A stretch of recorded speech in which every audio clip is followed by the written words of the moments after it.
हार्दिक स्वागत है। सबसे पहले हेडलाइन, कर्नल का कोर्ट मार्शल, अपने जूनियर अधिकारी की पत्नी के साथ अवैध संबंध, आखिर क्या था मामला। और मैं बात करूंगा आज कैबिनेट मंत्रिपरिषद की बैठक है, क्या क्या होगा एजेंडा, क्या होंगे मुद्दे।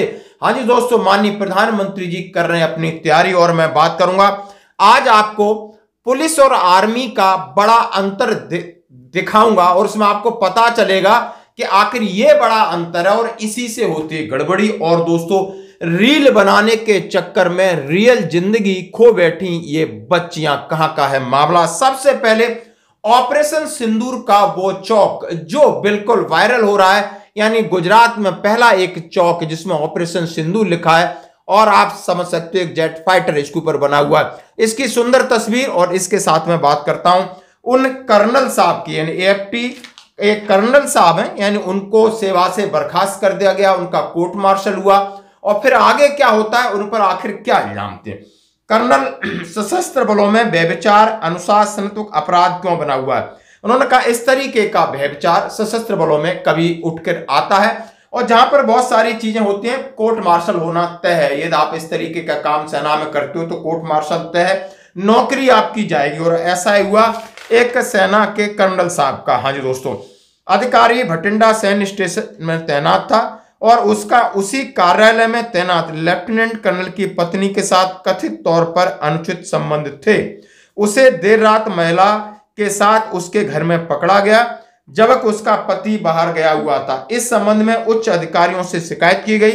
आरोपों की जांच के लिए एक कोर्ट ऑफ इंक्वायरी बुलाई गई। उसके बाद सेना अधिनियम 45 के तहत आरोप लगाया गया और उन्होंने अपने पद और अपने अपेक्षित चरित्र के विपरीत आचरण किया है। इसमें अधिकतम सेवा से बर्खास्त करने की सजा का प्रावधान है।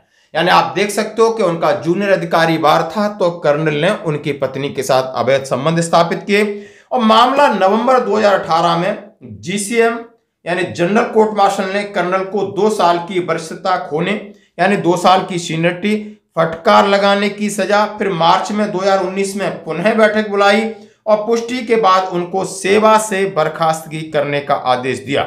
लेकिन दोस्तों, बर्खास्तगी करने के साथ साथ उनकी सेवानिवृत्ति हो चुकी थी। फिर मामला एएफटी में जाता है। पीठ ने 30 मई में अपने आदेश में कहा है उपरोक्त मद्देनजर सेवा से बर्खास्त की सजा पूरी तरह से माफ कर दी गई है क्योंकि उनके बच्चों और उनकी पेंशन का हवाला देते हुए पीठ ने कहा है चूंकि अधिकारी अब सेवानिवृत्ति आयु पार कर चुका है इसलिए उसे बहाल नहीं किया जाएगा बल्कि उसे उसकी वास्तविक सेवानिवृत्ति की तारीख तक सेवा में माना जाएगा, तदनुसार पेंशन अन्य लाभ दिए जाएंगे।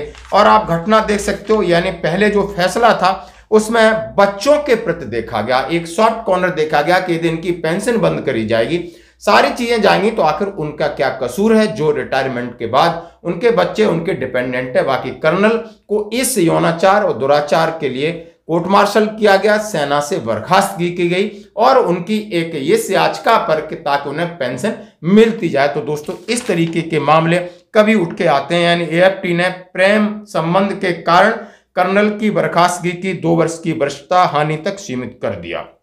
मैं आपके सामने रखा।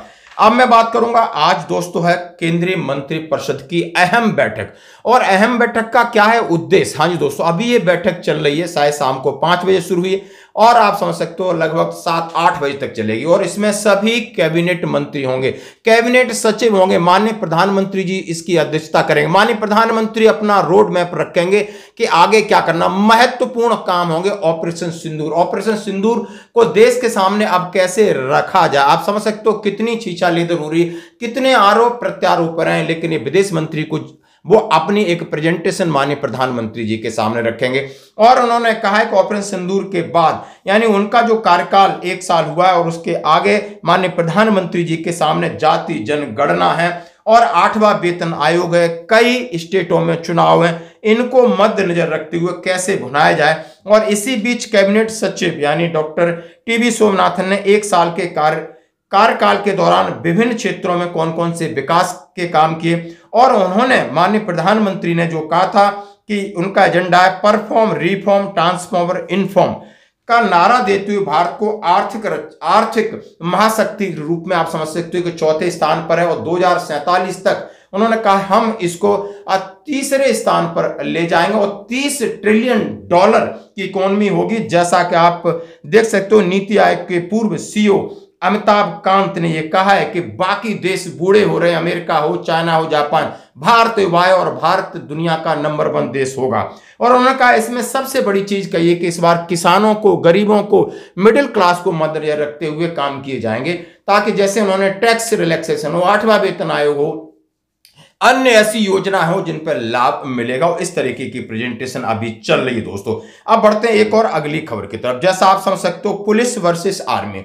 हाँ जी दोस्तों, यानी जैसे पुलिस के नारे होते हैं देशभक्ति जन सेवा, इस तरह मध्य प्रदेश पुलिस का ये मोटो है। और आर्मी का आप समझ सकते हो नाम नमक निशान, यानी सभी देशभक्ति करते, जन की सेवा करते हैं, लगभग मिले जुली चीजें। लेकिन आप देख सकते हो कि जहां पुलिस खड़ी है, 10-15 लोग हैं, अधिकारी हैं और उनके दरोगा रैंक के सिपाही वहां पर खाना बट रहा है। एक भूखी बुड्ढी हाथ पसार रही है, कभी इधर कभी इधर कभी उधर, पानी या खाना उसको एक कोई नवाला एक भोजन नहीं दे सकता, यानी आप समझ सकते हो। और यहीं पर यदि आर्मी वाले होते तो एक नहीं देता, सभी आते और बिना मांगे कुछ पैसे भी देते, पूछते मां आप कैसी हो, आपके बच्चे कहां हैं।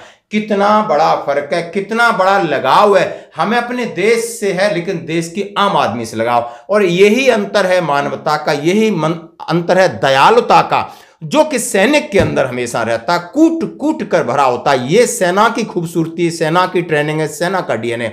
और पुलिस में यही फर्क होता है, यहां पर ही टकराव होता है, क्योंकि ये ईगो वाले हैं, इनको किसी से कोई मतलब नहीं, अपने पेट से अपनी जेब से मतलब है। और सेना मिल बांट के हम लोग खाते हैं, ये हमारी खूबसूरती दोस्तों। तो अब बढ़ते हैं एक और दुखद घटना, आगरा के सिकंदरा, जहां पर कुछ बच्चियां यमुना में नहाने के लिए गई थी। नहाने से पहले उन्होंने अपनी रील बनाई, वो मैं आपको दिखा रहा हूं। अब रील बनाने के बाद वो जाती है नहाने और उनकी ये अंतिम रील होती है, वो डूब कर और वहीं पर समझ सकते हो डूब गई हैं और उनका अभी तक पार्थिव शरीर भी नहीं मिला है। अब इस तरीके की रील और रियल जिंदगी में आपको फर्क करना पड़ेगा कि रील के चक्कर में ये बच्चियों ने अपनी जान दी, बचना होगा ऐसी हरकतों से। आज की खबरों में इतना ही, बनी रही हमारे साथ, धन्यवाद।